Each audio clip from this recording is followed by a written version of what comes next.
हाँ जी बच्चों, ये वैसे तो 25-30 है, एग्जैक्टली क्लास नंबर मुझे याद नहीं है, मगर 25 आई थिंक क्लास है।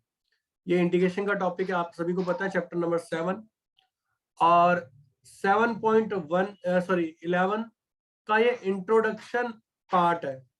और इस इंट्रोडक्शन पार्ट के अंदर हम डिस्कस करने जा रहे हैं प्रॉपर्टी ऑन डेफिनेट इंटीग्रल। यानी जो आज की क्लास है वो फुल फ्लेज किस पर डिस्कस की जाएगी, यानी किस चीज पर डिस्कस की जाएगी, डेफिनेट इंटीग्रल की प्रॉपर्टीज के ऊपर। बच्चों मैंने आपको इंटीग्रेशन सिखाया था और डेफिनेट का भी पार्ट स्टार्ट किया हुआ है, वो आप लोगों ने क्वेश्चन किए हैं, कोई वो नहीं है। बट ये जो प्रॉपर्टीज है इनका फायदा क्या है, पहले तो समझे ये फायदा क्या है। तो बच्चों ये प्रॉपर्टीज क्या कर रही हैं, आपके क्वेश्चन को आसान बना रही है। अगर मैं लॉजिकली बताऊं या डायरेक्ट फॉर्म में एक बात करूं, तो कुछ क्वेश्चन है, जैसे मैं एग्जांपल के थ्रू इस बात को प्रूव करता हूं। अब पहले प्रॉपर्टीज देख लेते हैं, पहले प्रॉपर्टी देखते हैं, फिर डिस्कस करता हूं कि क्या फायदा है हमें प्रॉपर्टी सीखने का। ठीक, तो पहली प्रॉपर्टी, ये मेरे तरफ से नाम लिखा जा रहा है, मैं फिर से बता रहा हूं, ये नाम मैं दे रहा हूं, नाम कुछ भी हो सकता है, P0 प्रॉपर्टी मान रहा हूं मैं।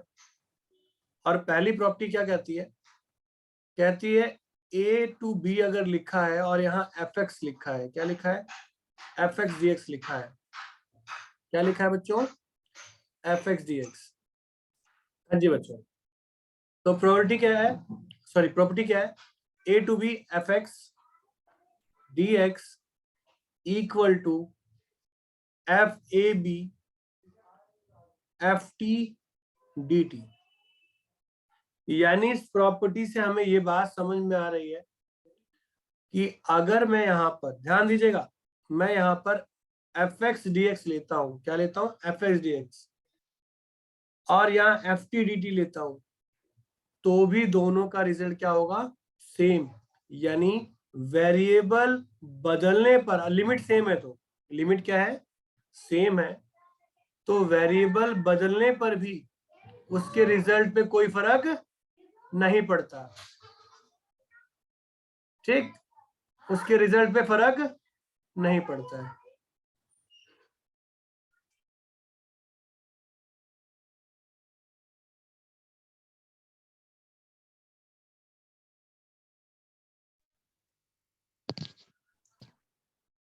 हाँ जी बच्चों, अब यहाँ पर समझो इस पार्ट को कि ये प्रॉपर्टी अगर लिखी गई है तो इसके पीछे लॉजिक क्या है।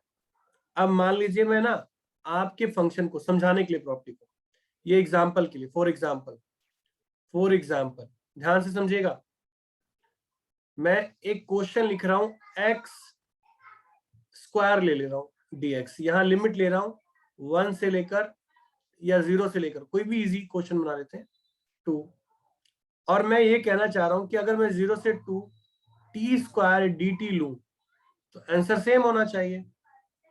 तो यस होगा, क्यों होगा, देखो यहाँ इसका इंटीग्रेशन क्या होगा, एक्स की क्यूब अपॉन 3, लिमिट 2 और 0, यहाँ t की 3 अपॉन 3, लिमिट 2 0, यहाँ आपने 2 अगर डाला तो 8/3 हो गया, -0, 8/3 -0, 8/3 और फाइनली 8/3। अब मेरी बात समझिएगा, जो डेफिनेट इंटीग्रल है, आपको मैंने जब पढ़ाया था, स्टार्ट किया था टॉपिक को, तो मैंने बताया था डेफिनेट इंटीग्रल का जो रिजल्ट होता है वह वेरिएबल में तो नहीं आता, यही बताया था ना स्तुति। Yes sir. ये डेफिनेट इंटीग्रल स्टार्ट किया था तो बताया था ना कि जो यस सर, डेफिनेट पार्ट का कांस्टेंट में इंटीग्रल क्या होता है, वो किस में आता है, कांस्टेंट में। कांस्टेंट में आता है, चाहे आर्बिट्रेरी कांस्टेंट में हो चाहे फिक्स कांस्टेंट में, ये बताया था। तो यस जब सर। रिजल्ट कांस्टेंट में आता है तो टी रखो वेरिएबल चाहे एक्स रखो, आंसर तो कांस्टेंट ही होगा, तो रिजल्ट क्या आना है, सेम आना है। पर अगर ये डेफिनेट ना होकर इनडेफिनेट फॉर्म होती तब आंसर इक्वल नहीं होता बच्चों। आई बात समझ में, पहली प्रॉपर्टी क्लियर हुई या नहीं हुई, Vishal? Yes sir. Yes sir. Vishal clear हुई यस बेटा? सर। Yes sir. सभी के कैमरे ऑन होने चाहिए, मैं बार बार बोल रहा हूँ, बोलना ना पड़े। कैमरे ऑन करिए। सेकेंड प्रॉपर्टी पे आते हैं, P1। बहुत ही इंटरेस्टिंग प्रॉपर्टी है और बड़ी ही काम की है। फिर से बताऊंगा प्रॉपर्टी क्यों यूज की जाती है और क्यों ये हम सीख रहे हैं। fx dx, तो प्रॉपर्टी का नेचर है कि आप बाहर माइनस लिखिए, ये b लिखिए और a लिखिए, यहाँ fx dx, यानी इस प्रॉपर्टी में सब कुछ क्या है, सेम ही है।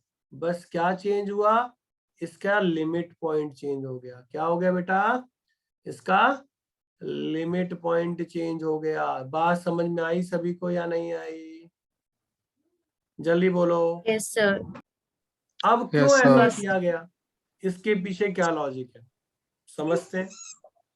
अब मैंने सर, कहा एक बार- भाई, हाँ बोलो।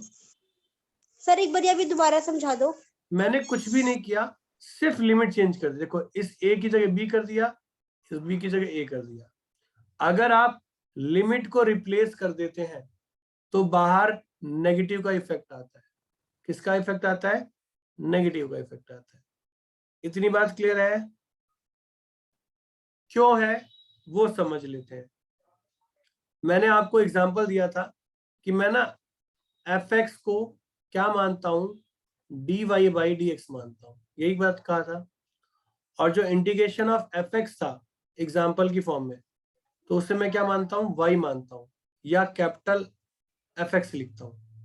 आपको समझने के लिए मैंने बोला, बताया ये क्या बोल रखा है, समझाने के लिए बोल रखा था ना।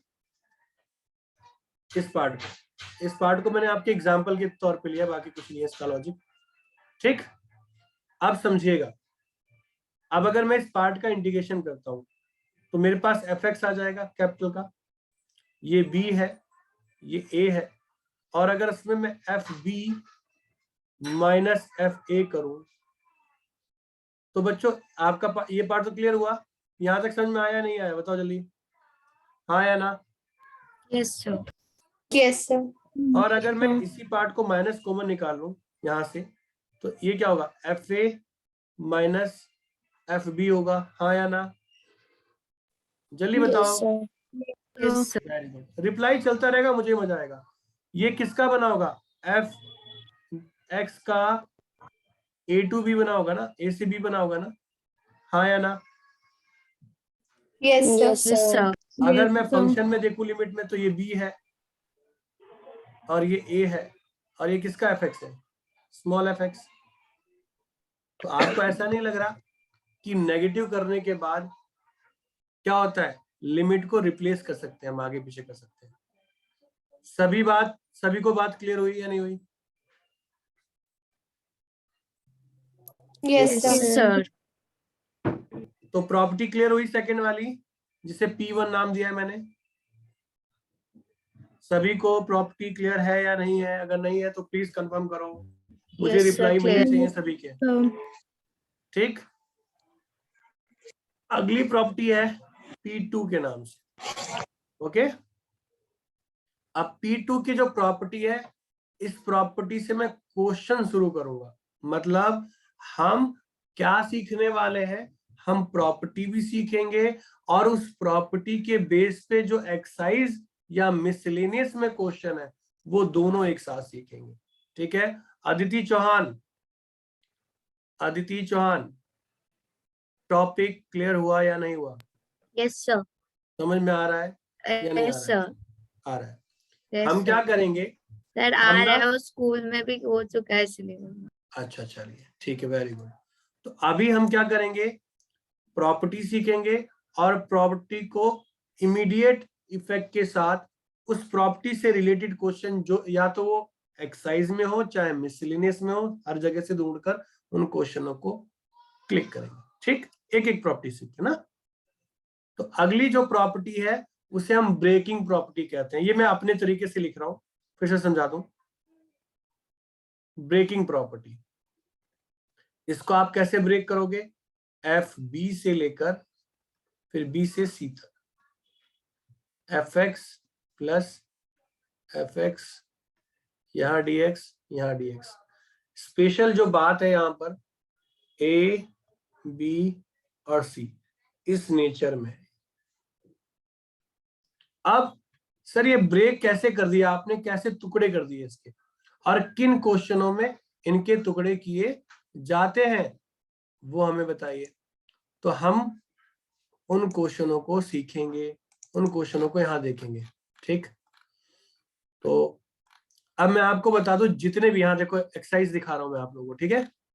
बुक है ना आपकी, ये बुक दिखाई दे रही है, नहीं दिखाई दे रही है, जल्दी बोलो। Yes, sir. Yes, sir. Yes. आप कॉपी अपनी निकाल लीजिए और कॉपी में मार्क कर लीजिए ब्रेकिंग प्रॉपर्टी पे जो क्वेश्चन है वो। क्वेश्चन नंबर 5, 6, 18,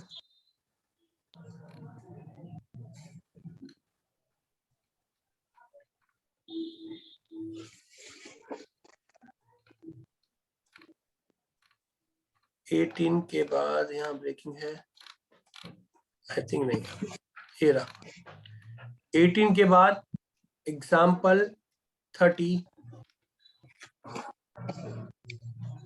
और कोई है यहाँ पर नहीं, एग्जाम्पल 30 और एक्सरसाइज से क्वेश्चन हो गया 5th, 6th, 18,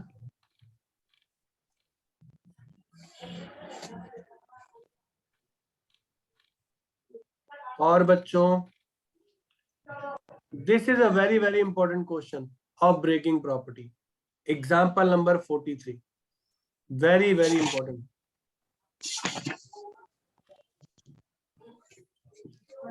And then after 33 ये मिसलेनियस का क्वेश्चन है। इन सभी क्वेश्चनों में आपने नोटिस किया होगा कि सब में मोड लगा हुआ है, लगा है क्या? देखो इसमें मोड है। क्वेश्चन पहचानना भी है, ये नहीं कि कर लिया काम हो गया। 43 एग्जाम्पल, ठीक। ये एक्सरसाइज का क्वेश्चन नंबर 18, 6, 5 और जो एग्जाम्पल दिखाया मैंने आपको, एग्जाम्पल नंबर 30, सब में मोड लगा है ना, हाँ या ना? ओके, चलिए Yes. अब हम ना क्वेश्चन समझते हैं कि क्वेश्चन करना कैसे है। ये तो बता दिया मैंने आपको कि भाई ये क्वेश्चन है। अब क्वेश्चन को करना कैसे, एक सिंपल एग्जांपल से करने के तरीके दो हैं। तरीके क्या है? दो है, पर हम सिंपल से स्टार्ट करेंगे, फिर कॉम्प्लिकेटेड कंडीशन की ओर बढ़ेंगे। ठीक है, पहले सिंपल से स्टार्ट करेंगे, फिर कॉम्प्लिकेटेड कंडीशन की ओर बढ़ेंगे। इसकी दो वैरायटीज है। शुरू करो। Yes, Yes. sir. Yes, sir. Very good बच्चों। क्वेश्चन आपको दिखाई दिया होगा, एग्जाम्पल के तौर पे मैंने यहाँ क्वेश्चन लिख दिया है, दिखाई दे रहा होगा। दिखाई दे रहा है सभी को? दिखाई दे रहा ना? Yes, sir. पहले समझना है कि कैसे शॉर्टकट तरीके से करते हैं, दूसरा कैसे रिप्रेजेंट करते हैं, दोनों चीज अलग है। पहले कैसे करेंगे, जब भी हमें ऐसा क्वेश्चन नजर आए तो बच्चों पहला काम क्या होता है, हमें ना जो मोड वाला पार्ट होता है उसे 0 के इक्वल रखना होता है। किसके इक्वल रखना होता है? 0 के इक्वल। 0. जब आप इक्वल रखोगे तो ये क्या है, -2 आ गया। तो ये जो पॉइंट यानी जो मोड को 0 रखने के बाद वैल्यू आती है वो वैल्यू ब्रेकिंग पॉइंट कहलाती है। क्या कहलाती है? Breaking point. यानी मैं -5 से लेकर -2 और -2 से लेकर हाईएस्ट पावर क्या है 5 पर इसको ब्रेक करूंगा।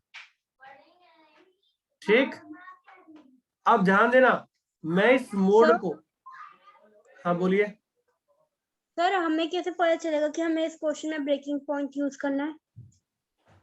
अभी तो समझाया बेटा, जितने मोड वाले क्वेश्चन होते हैं सब में क्या होता है, ब्रेकिंग पॉइंट, ब्रेकिंग प्रॉपर्टी लगती है। और ब्रेकिंग प्रॉपर्टी के लिए क्या बताया मैंने, जो मोड वाला पार्ट है उसे 0 के इक्वल रखो, जो वैल्यू आएगी वो ब्रेकिंग पॉइंट होगा। Okay sir. अब मैं ना आपको x+2, अब दोनों में dx लिखा, यहां भी dx लिखा, ठीक है। अब इसके बीच में ना सिंबल पॉजिटिव होगा या नेगेटिव, दो ही नेचर होंगे, प्लस में होगा या माइनस में। किसमें होगा? प्लस में या फिर माइनस में।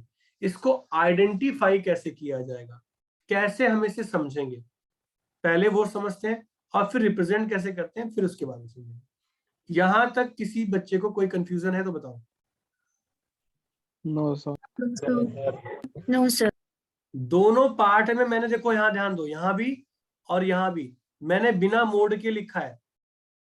क्या लिखा है? बिना मोड के। ध्यान रखो, ऊपर मोड था, जब मैं इसे ब्रेक कर लूंगा ना तब मोड हट जाएगा। क्या होगा? मोड हट जाएगा। अब प्लस और माइनस को चेक करते हैं।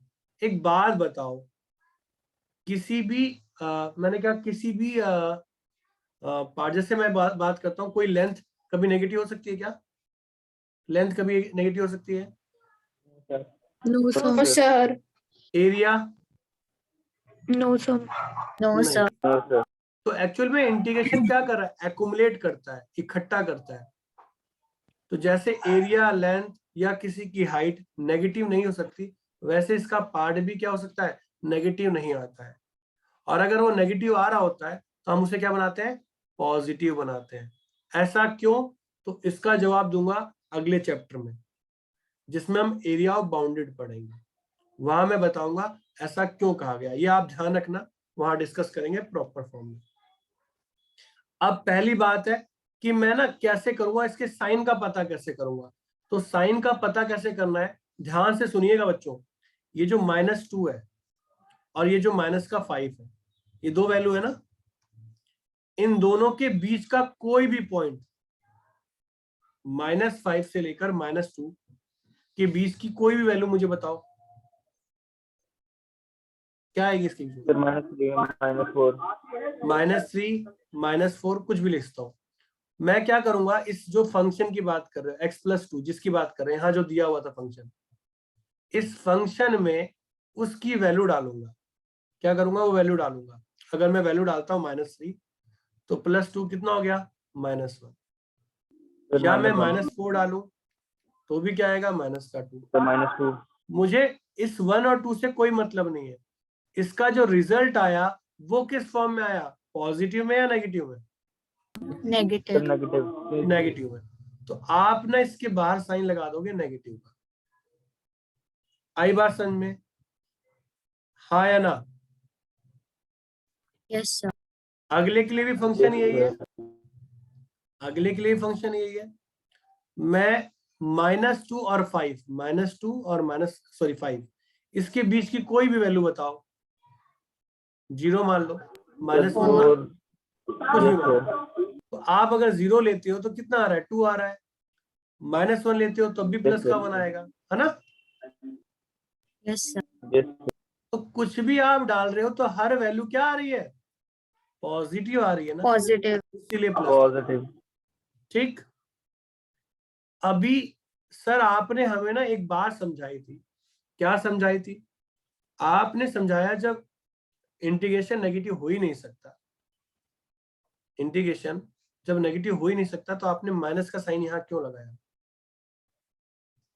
तो बच्चों पहली बात, ये जो माइनस का साइन है मैंने कैसे निकाला? इसकी फॉर्मेशन से निकाला।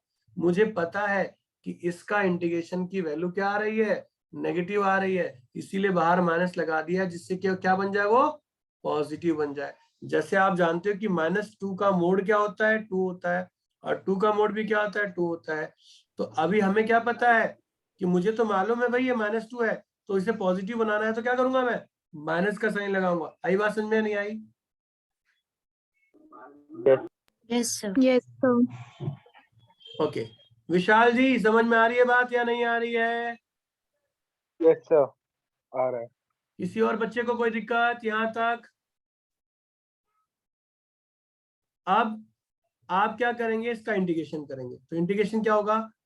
x²/2 + 2x -2 -5 plus x²/2 + 2x और 5 -2। अब माइनस तो रहने दो, ये माइनस का 2 डालोगे तो -2 का whole square by 2 plus 2 into -2। फिर बीच में साइन किसका आता है? माइनस का, -5 का स्क्वायर अपॉन 2, 2 इंटू -5। यहां तक बात समझ में आई या नहीं आई? कोई कंफ्यूजन किसी को? No, sir. अब सर -5 सर क्यों ये आया? आपने -2 लिया। बीच में, अरे अभी सिखाया तो था, f b minus f a होता है ना, बीच में माइनस लगता है ना, अपर में से लोअर घटाते हो ना। यस सर, आ गया सर। मतलब ब्रेकिंग पॉइंट को एक्सलेट करना है, जी जी मतलब सर पुट करना है। जी। 2 इंटू 5 माइनस, अब अगर माइनस का 2 डालोगे यहाँ पर, स्क्वायर करोगे बाई 2 हो गया, और 2 इंटू -2, आई थिंक यही है, ठीक है। तो यहाँ पर माइनस ओके है, ये 4/2 माइनस का 4। रुको, ध्यान रखना ये माइनस इसके लिए, पूरे फंक्शन के लिए, -25/2, ये दोनों मिलके माइनस बने और बाहर भी माइनस है, तो प्लस का 10 बन गया, प्लस 25/2 प्लस 10, 4/2, और ये माइनस है और यहाँ भी माइनस है, तो ये प्लस का क्या बन जाएगा? 4 बन जाएगा। इतनी बात समझ में आ गई सभी को या नहीं आई? जल्दी बोलो। Yes, sir. Yes, sir. Sir थोड़ा सा इसको क्लीन कर देता हूँ, ये तो कहोगे नोट्स खराब दिया आपने। ठीक, ओके। हाँ बोलिए बच्चा।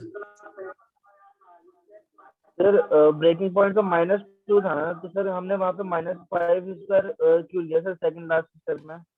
मेरे बच्चे, जो स्टार्ट था वो बस। -5 था और ये प्लस था, वो प्लस का था, तो ये ब्रेक वाला Yes, sir. -2 होगा ना दोनों में, उसका पहले का एंड Yes, दूसरे sir. का स्टार्ट वही होगा ना। अरे -5 से बड़ा क्या है बेटे? -2 ना, Yes, sir. और -2 से बड़ा क्या है? 5। Yes, sir. बस सीक्वेंस में लिखा है मैंने इसको। आई बात समझ में? सर मतलब बड़े वाले नंबर को लेना। बेटा अभी बताया नहीं आपको मैंने, देखो x + 2 को 0 के इक्वल रखा तो -2 आया, सबसे छोटी वैल्यू क्या थी? -5, और आई क्या? -2, तो सीक्वेंस में लिख दो, -5 से अगला क्या नंबर है? -2, और -2 से फिर क्या होगा? 5 होगा, यही तो होगा। सीक्वेंस में लिखना है, जो भी पॉइंट आएगा वो ब्रेकिंग पॉइंट आएगा, ठीक है। Yes, sir. बढ़े आगे, चलिए अब यहां से सॉल्व करते हैं, तो 6 - 4 कितना हो गया? 6, सॉरी 10 - 4 कितना? 6, और अगर मैं इसको सॉल्व करूं तो ये माइनस का 21/2 एक पार्ट, प्लस इसे सॉल्व करते हैं, ये कितना हो गया? 14, और ये 29/2, सॉरी 29 नहीं, 21/2, और ये 14, ये माइनस का 6 प्लस 21/2 प्लस 21/2 प्लस 14, तो ये दोनों मिलकर क्या बन गए? 21, और 6 यहां से रिप्लेस किया तो 8, कितना हो गया? 29। समझ में आई बात या नहीं आई? Yes, sir. Yes. कैलकुलेशन तो देखनी पड़ेगी भाई, कैलकुलेशन तो तुम्हें आनी चाहिए, प्लस माइनस या जो भी है। क्वेश्चन क्लियर हुआ या नहीं हुआ? हाँ या ना? बेटा Yes, सभी sir. के रिस्पॉन्स चाहिए मुझे। Yes, sir. Yes, sir. सभी को समझ में आ रहा है? ऐसा तो नहीं है कि मैं पढ़ाया जा रहा हूँ और बात क्लियर ना आ रही हो। बाकी सभी को समझ में आ रहा है ना? Clear है. क्लियर है, वेरी गुड। अब एक छोटी सी एडअप करना है, एक छोटा सा एडअप करना है टॉपिक के अंदर। आप ना यहाँ पर ये जो मैंने डायरेक्ट किया ना, आपको ब्रेक करके डायरेक्ट दिखाया है, आप क्वेश्चन समझ में आ गया सॉल्व कैसे करना है? सभी को समझ में आ गया, हाँ या ना? Yes. Good. Yes, sir.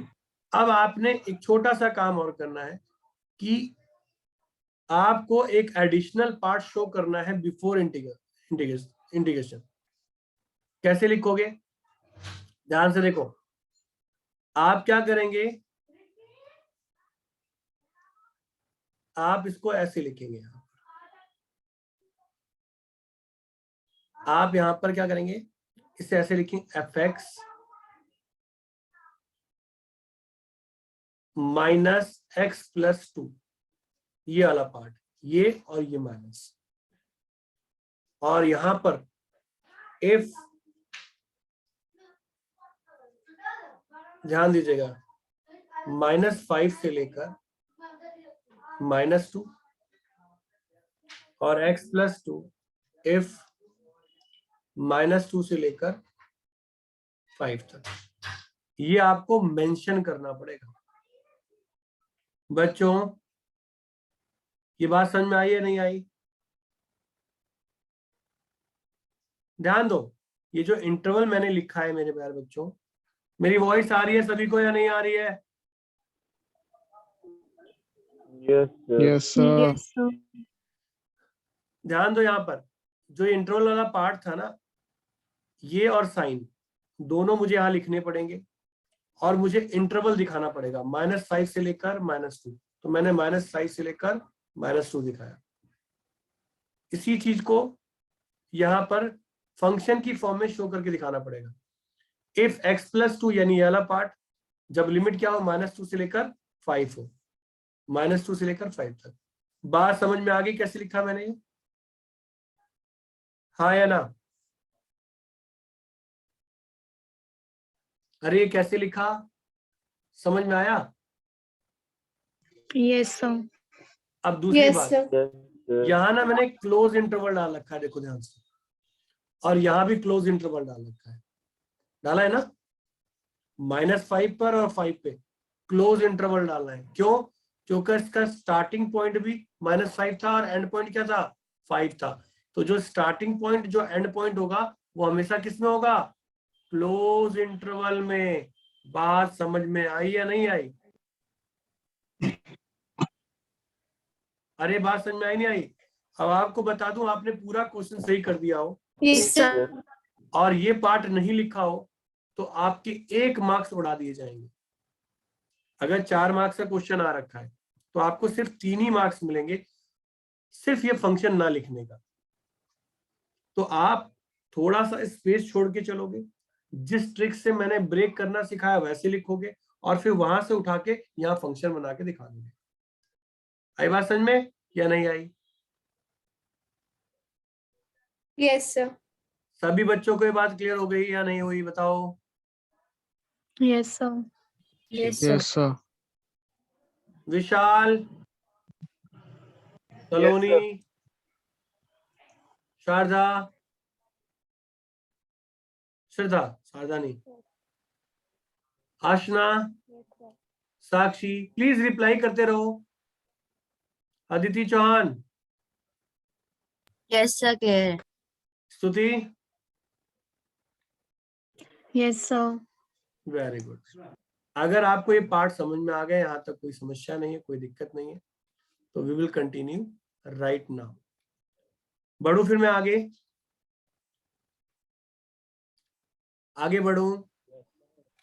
ध्यान दो, मैंने अभी आज में आपको क्या क्या पढ़ाया है, सुनो ध्यान से। मैंने आज आपको पढ़ाया पहली प्रॉपर्टी क्या, P0 प्रॉपर्टी पढ़ाई, जिसमें क्या बताया मैंने बताया fx अगर वेरिएबल बदल जाए तो रिजल्ट पे कोई इफेक्ट नहीं पड़ता डेफिनेट इंटीग्रल में, इसका एग्जांपल दिया। दूसरी क्या बात बताई मैंने कहा अगर लिमिट को चेंज कर दिया जाए तो इफेक्ट क्या आता है, नेगेटिव आता है। और तीसरा, जहां से क्वेश्चन की फॉर्म स्टार्ट होती है वो मैंने क्या बताई आपको, मैंने ये बताया कि ब्रेकिंग प्रॉपर्टी होती है, और ब्रेकिंग प्रॉपर्टी कैसे क्वेश्चन में अप्लाई की जाती है, मोड के क्वेश्चन में अप्लाई की जाती है। और कैसे करते हैं, क्या लॉजिक है, ये मैंने क्वेश्चन के थ्रू आपको समझा दिया। यहां तक आई होप किसी बच्चे को दिक्कत नहीं है ना? No, sir. चलो अभी आप लोगों का होमवर्क, क्योंकि मैं अगला टॉपिक स्टार्ट करूंगा तो कंफ्यूजन हो जाएगी, वो टाइम टेकिंग टॉपिक है और 5-7 मिनट में हो नहीं पाएगा वो टॉपिक, ठीक है। तो हम क्या करेंगे, नेक्स्ट टॉपिक जो करेंगे वो नेक्स्ट क्लास में डिस्कस करेंगे, ठीक।